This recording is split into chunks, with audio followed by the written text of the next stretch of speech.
नमस्कार, political views में आपका स्वागत है और आप देख रहे हैं गुजरात विधानसभा चुनाव 2022 का लेटेस्ट ओपिनियन पोल। देखा जाए तो आज के दिन गुजरात विधानसभा चुनाव हर जगह प्रमुख चर्चा का विषय बना हुआ है। एक तरफ जहां बीजेपी लगातार 7वीं बार गुजरात चुनाव जीतने के लिए कड़ी मेहनत कर रही है, तो वहीं दूसरी तरफ आम आदमी पार्टी पहली बार बीजेपी से सीधी टक्कर लेते हुए दिखाई दे रही है। जबकि राहुल गांधी भारत जोड़ो यात्रा में बिजी हैं और कांग्रेस पार्टी इस बार गुजरात चुनाव से पूरी तरह से गायब है। क्या कांग्रेस का इस तरह से गुजरात चुनाव में रुचि ना लेना आम आदमी पार्टी के लिए दिल्ली की तरह ही खुद ब खुद ही राजनीतिक जमीन तैयार कर देगा? क्या आम आदमी पार्टी बीजेपी का अवैध किला ध्वस्त कर देगी, या फिर जमीन पर आज भी मुकाबला बीजेपी वर्सेस कांग्रेस ही है? इसी बहुचर्चित मुद्दे पर पेश है गुजरात विधानसभा चुनाव का ताजा सर्वे। ओपिनियन पोल की शुरुआत करते हैं सर्वे में पूछे गए 3 सवालों के साथ। हमने सबसे पहला सवाल पूछा, गुजरात में बीजेपी की राज्य सरकार ने कैसा काम किया है? 47% लोगों ने कहा अच्छा, वहीं औसत कहने वालों की संख्या 13% थी और 40% लोगों का मानना है कि बीजेपी सरकार ने खराब काम किया है। हमने दूसरा सवाल पूछा, क्या आम आदमी पार्टी की एंट्री से कांग्रेस गुजरात में पूरी तरह से खत्म हो जाएगी? 55% लोगों ने कहा हाँ, 41% लोगों ने नहीं में जवाब दिया, वहीं 4% लोगों का कहना था पता नहीं। फिर हमने तीसरा सवाल पूछा, गुजरात विधानसभा चुनाव में किन पार्टियों के बीच मुख्य मुकाबला होने वाला है? 38% लोगों ने कहा बीजेपी वर्सेस कांग्रेस, 54% लोगों का मानना है बीजेपी वर्सेस आम आदमी पार्टी ही मुकाबला होगा, वहीं 8% लोग ये मानते हैं कि गुजरात में बीजेपी एक तरफा जीत दर्ज करेगी। ओपिनियन पोल के आंकड़े बताने से पहले हम आपको पिछले विधानसभा चुनाव के नतीजे बता देते हैं। गुजरात में पिछले विधानसभा चुनाव 2017 में हुए थे। उस समय गुजरात की 182 विधानसभा सीटों में बीजेपी को सबसे ज़्यादा 99 सीटों पर जीत हासिल हुई थी। वहीं बीजेपी को कड़ी टक्कर देते हुए कांग्रेस ने 70 सीटें जीती थीं और अन्य के खाते में 6 सीटें गई थी। तो आइए अब इस ओपिनियन पोल की शुरुआत करते हैं दक्षिण गुजरात की 35 सीटों से। गुजरात का ये इलाका बीजेपी का गढ़ माना जाता है।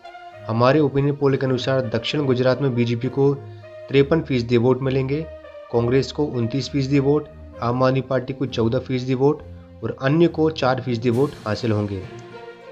2017 में बीजेपी को इन 35 में से 26 सीटों पर जीत मिली थी, जबकि 8 सीटें कांग्रेस को और 1 सीट बीटीपी को मिली थी।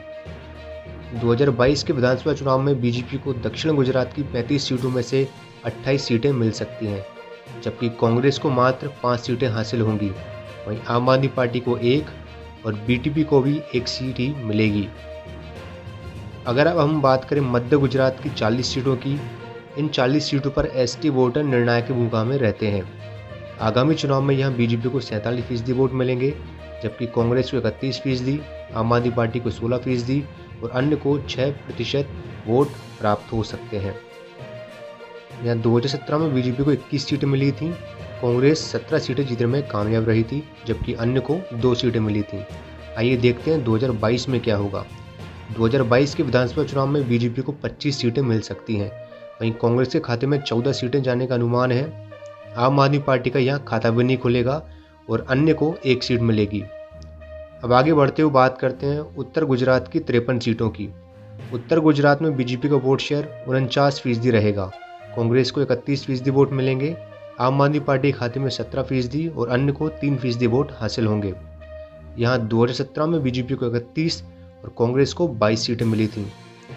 हमारा विश्लेषण कहता है कि 2022 में बीजेपी को उत्तर गुजरात में 40 सीटें मिल सकती हैं, वहीं कांग्रेस 12 सीटों पर जीत दर्ज करेगी और आम आदमी पार्टी को 1 सीट पर जीत मिल सकती है। अगर अब बात की जाए सौराष्ट्र कच्छ रीजन की 54 सीटों की, तो गुजरात के इस क्षेत्र में बीजेपी और कांग्रेस के बीच जबरदस्त फाइट होती है। बात करें वोट शेयर की, तो बीजेपी को 43%, कांग्रेस को 35%, आम आदमी पार्टी को 14% और अन्य को 8% वोट मिलेंगे। यहाँ 2017 में बीजेपी को 21, कांग्रेस को 32 एवं अन्य को 1 सीट मिली थी। 2022 के चुनाव में सौराष्ट्र कच्छ की 54 सीटों में से बीजेपी को 37 सीटें मिल सकती हैं, वहीं कांग्रेस को 15 सीटों पर जीत मिलेगी और आम आदमी पार्टी एवं अन्य को 1-1 सीट पर जीत मिल सकती है। इस प्रकार गुजरात की 182 विधानसभा सीटों में बीजेपी को 130 सीटें मिलेंगी, जबकि कांग्रेस 40 सीटों पर जीत हासिल कर सकती है। आम आदमी पार्टी को 3 सीटें मिलने का अनुमान है और अन्य पार्टियों को भी 3 सीटें मिल सकती हैं। धन्यवाद।